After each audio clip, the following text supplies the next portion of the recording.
La communauté a besoin de l'information. Lutter contre l'ignorance. Notre champ de bataille, suivez Kako TV pour votre connaissance. Nous allons vous présenter le contexte de la crise de confiance entre la population civile et les services de sécurité. La ville d'Ouvira est opérationnelle depuis le 28 février 2019, mais elle existe juridiquement depuis 2013. De la subdivision administrative, 3 communes, celles de Kalundu, Mulongwe et Kavivira, les communes sont subdivisées en quartiers et groupements incorporés, ainsi que les villages de Mambré et Kifongo. De la population est estimée à 320 000 âmes. Une population jeune dont les femmes représentent 52%. Du contexte sécuritaire. La situation sécuritaire en ville reste relativement calme, avec des cas isolés d'actes de banditisme urbain et criminalité. Depuis 2021, la ville d'Ouvira est devenue un îlot de paix et abrite dans la cohabitation pacifique toutes les communautés, y compris les déplacés venus de Mwenga, dans l'Itongwe, Fizi et les territoires d'Ouvira. Depuis cette année, certains jeunes se sont portés volontaires pour travailler avec les forces de sécurité pour la sécurité de la ville, surtout la nuit.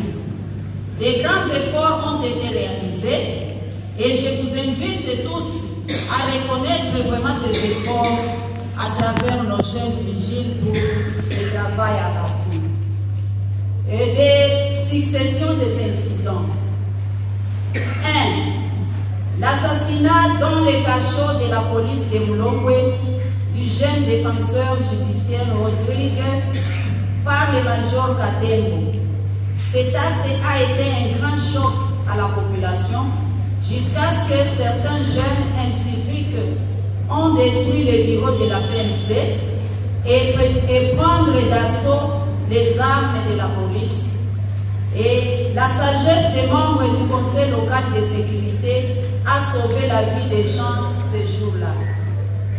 Sur demande du maire de la ville, la cour militaire est descendue à Ouvira et le major Katembo a été jugé, condamné au premier comme au deuxième degré. 2. En novembre et décembre 2022, 2 incidents majeurs ont été enregistrés. L'assassinat d'un jeune vigile dans le quartier Kabindula par un élément FARDC, celui-ci a été jugé et condamné. Pendant la même période, un policier a tiré à bout portant sur un jeune au quartier Robert 1, sur l'avenue Ouvira, et cela en présence de son commandant. Et l'auteur a pris fuite et est en cavale jusqu'à ce jour. Mais son commandant a été condamné. 3. Mars dernier, un jeune vigile du nom de Ngafwa a été tué par des bandits armés. Nous pensons que ces mêmes bandits ont fait une campagne de désinformation en attribuant cet acte aux forces de sécurité. Ainsi, des jeunes inciviques ont tué un militaire innocent et emporté son arme. Ils ont aussi grièvement blessé un autre et emporté son arme. Mais les services de renseignement ont arrêté un présumé assassin. 2 jeunes ont été blessés et un autre tué lorsque les militaires attaqués tentaient d'échapper le jeune en colère et manipulé. 4. Arrestation puis libération des présumés voleurs de chèvres à Katala. Cette situation a été dénoncée être à la base de l'assassinat d'un boucher le soir du vendredi 3 juin à Kala, et cela près d'une position militaire. 5. Dans la nuit du 26 au 27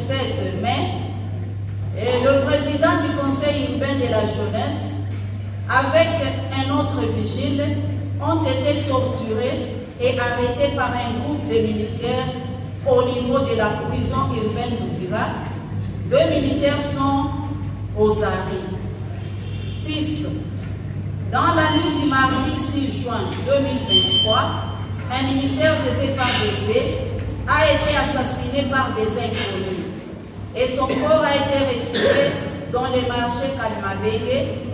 Des épouses des militaires ont barricadé la route avant de dégager après l'intervention de l'autorité urbaine et les commandants du secteur. Conséquence de ces incidents. Un climat de méfiance s'est installé. On assiste à des suspicions, parfois sans fondement. Les jeunes vigiles de l'espace Kasenga ont été suspendus dans leur travail de vigile. Meurtre et vol des biens, des valeurs, y compris les armes à feu.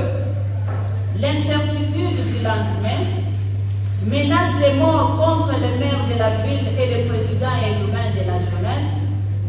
L'on se pose des questions. À qui profite la méfiance entre les jeunes et les éléments de l'ordre? Soyez vigilants, car on peut croire que ce sont des tels ou des tels, alors que c'est l'ennemi qui est jaloux de la paix dans la ville d'Uvira. Qu'y a-t-il à réfléchir autour des stratégies de l'ennemi pour déstabiliser la base sécuritaire de la ville? Fragiliser les deux parties, c'est-à-dire les jeunes et les services de sécurité, c'est fragiliser les forces de protection de la ville. La vigilance exige d'élever les niveaux d'analyse autour de ces phénomènes. Fait à Uvira le 14 juin 2023. Je vous remercie.